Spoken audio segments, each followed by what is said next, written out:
দর্শক এই মুহূর্তে বঙ্গভবনের সামনে আছেন সহকর্মী মুশফিকুর রহমান। সরাসরি কথা বলছি তার সাথে।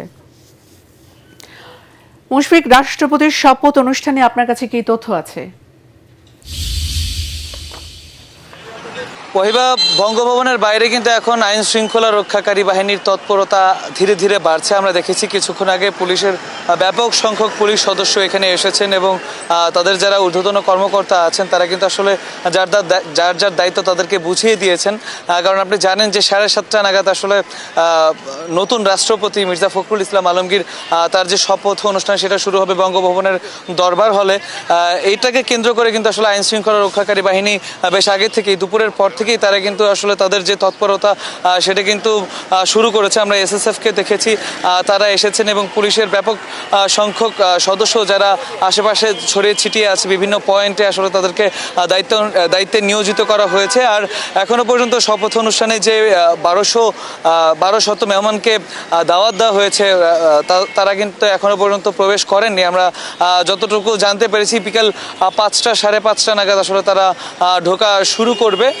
এছাড়া বাকি যে কাজগুলো আছে বাইরের আইন শৃঙ্খলা পরিস্থিতিকে ঠিকঠাক রাখার জন্য বা নিরাপত্তা ব্যবস্থা জোরদার করার জন্য সেই জোরদার ব্যবস্থা কিন্তু এখন চলছে। তবে বঙ্গভবনের ভেতরের খবর যেটা মন্ত্রী পরিষদের পক্ষ থেকে যে এই রাষ্ট্রপতির শপথ অনুষ্ঠান যেটা করা হচ্ছে সেটার জন্য যতটুকু প্রস্তুতি প্রয়োজন আসলে বঙ্গভবনের ভেতরে সেটা কিন্তু এরই মধ্যে সম্পন্ন হয়েছে বলে আমরা জানতে পেরেছি। এবং 7:30 নাগাদ নবনির্বাচিত রাষ্ট্রপতি মির্জা ফখরুল ইসলাম আলমগীর তার আসলে বঙ্গভবনের দরবার হলে প্রবেশ করার কথা রয়েছে। তারপরে আনুষ্ঠানিকতা শুরু হবে আসলে তার শপথ অনুষ্ঠানের, বিশেষ করে জাতীয় সঙ্গীতের পরে কোরআন তেলাওয়াত, তারপর পরে কিন্তু অস্থায়ী স্পিকার কায়সার কামাল তাকে আসলে শপথ বাক্য পাঠ করাবেন।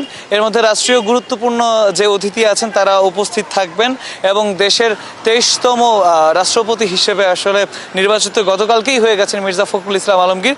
আজকে শপথ নিয়ে তিনি কিন্তু আনুষ্ঠানিকভাবে দায়িত্বভার গ্রহণ করবেন। আপনি জানেন যে এর আগে আওয়ামী লীগের সময়ের যে রাষ্ট্রপতি ছিলেন মোহাম্মদ শাহাবুদ্দিন তার শারীরিক অসুস্থতার কারণ দেখিয়ে তিনি পদত্যাগ করেছেন। তারপর পরে কিন্তু জাতীয় সংসদের যে স্পিকার মেজর হাফিজ উদ্দিন আহমেদ তিনি কিন্তু আসলে ভারপ্রাপ্ত রাষ্ট্রপতির দায়িত্ব পালন করছেন এবং তিনি কিন্তু আসলে মির্জা ফখরুল ইসলাম আলমগীরকে আজকে দায়িত্ব হস্তান্তর করবেন, এমনটাই তথ্য আমাদের কাছে রয়েছে। এখন বাইরের যে আইন শৃঙ্খলা রক্ষাকারী বাহিনী তাদের নিরাপত্তা জোরদারের কাজ এগিয়ে চলছে। ওয়াহিবা, এই ছিল এখনকার মতো বঙ্গভবনের বাইরে থেকে আমার কাছে সবশেষ খবর। মুশফিক, আপনাকে ধন্যবাদ।